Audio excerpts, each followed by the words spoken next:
I've been making a quite long now series of videos on what Labour could do without spending a great deal of public money because, as we all know, Rachel Reeves is trying to tell us that there is no money left.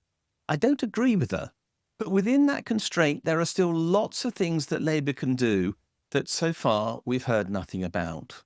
Let me give you another example. Labour could require that there be clean air in public spaces. Now, this would impose some cost on the government, I admit. It would impose more cost on the private sector because many public spaces are, in fact, now, of course, private. So what am I talking about when I talk about public spaces? I mean places where people congregate. So, restaurants, cinemas, theatres, concerts, pubs, and so on. All of those have dirty air as a characteristic. So, too, to workplaces and schools and hospitals. Now, why does this matter? Well, it matters a lot. We have regulation on clean water and we're supposed to enjoy it, even though our water companies aren't that good at always fulfilling their obligations. We're meant to have clean food, and thank heavens we do still have sufficient enforcement to ensure that is usually the case. As a consequence, people aren't ill for that reason. But we know that vast numbers of people are ill because of dirty air. How do we know that? Well, COVID was the most obvious example, of course. 230,000 people are believed to have died as a consequence of COVID, which was always an airborne disease. It was capable of being controlled by the use of what are called HEPA filters.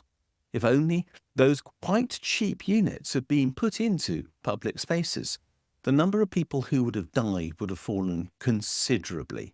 And that will be true of the next pandemic, wherever it comes from, whether it be another form of COVID or bird flu or flu itself. Whatever it is, clean air will reduce the risks to us. But there's more benefit than just that, although that's enormously significant.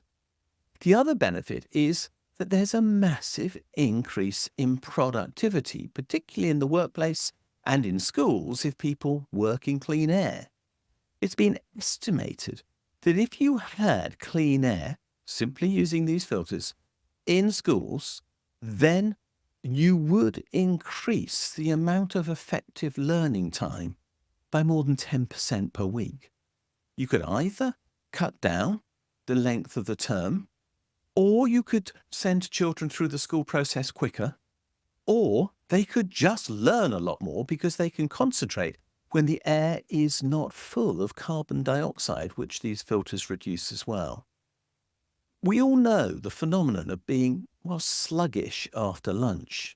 When I do public talks, the 2 o'clock slot is always the graveyard moment for any speaker. You know nobody's going to pay attention because everybody is slumped in their chair. Clean air helps avoid that risk. Of course, some of it is induced by having just eaten. But if you have clean air, then you don't get that sense of sluggishness that arrives. And imagine this happened in the workplace as well. We have a government obsessed about the lack of productivity in the UK.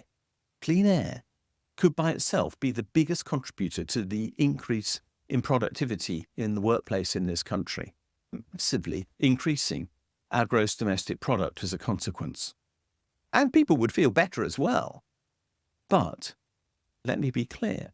Whilst I am therefore saying that this will have a cost, I firmly believe that the benefits will massively outweigh that cost, so that what I'm proposing is not only net neutral, it's almost certainly a massive net gain to the government. So why won't they do this? I genuinely don't know. Doctors have been arguing for clean air for ages. They know the risks, they know the benefits, they know that this will massively increase people's well-being by improving their productivity and their concentration. So come on, Labour, please do it.